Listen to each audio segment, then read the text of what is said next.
Homeland Security says it is complying with an order to shut down the immigration detention center in the Everglades, despite state and federal efforts to keep it open.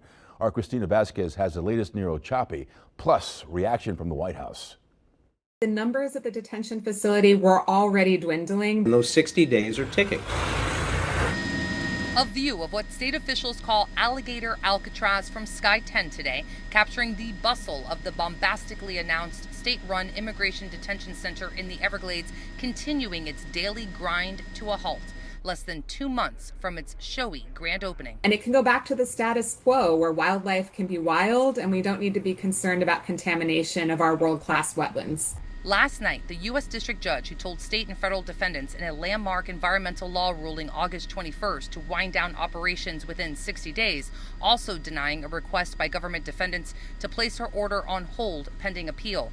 The Department of Homeland Security telling Local 10 News this morning it is complying with this order and moving detainees to other facilities. And what that means on the ground, the fences are able to come down, the lights eventually will be turned off. We need permanent facilities. White House Border Czar Tom Homan thanking Florida, Stepping up saying we want to help you. adding that while he thought it was a good transition facility, I do think ICE needs more brick and mortar facilities. I'm fine with closing every single facility that's not needed, okay? That's just a waste of money as far as I'm concerned. Republican Congressman Carlos Jimenez, who recently toured the facility, telling us today, Is there still a national security or compelling national security reason why it must remain open?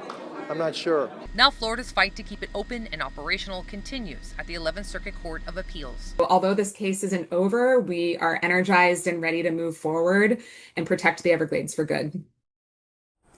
The taxpayer expense, that would be your money, of this facility's short-lived operational run so far, upwards of $250 million. That figure is coming from a federal court proceeding, and it represents more than half of the original initial estimated total cost for the year. Now, as for the cost of breaking everything down, that remains unknown.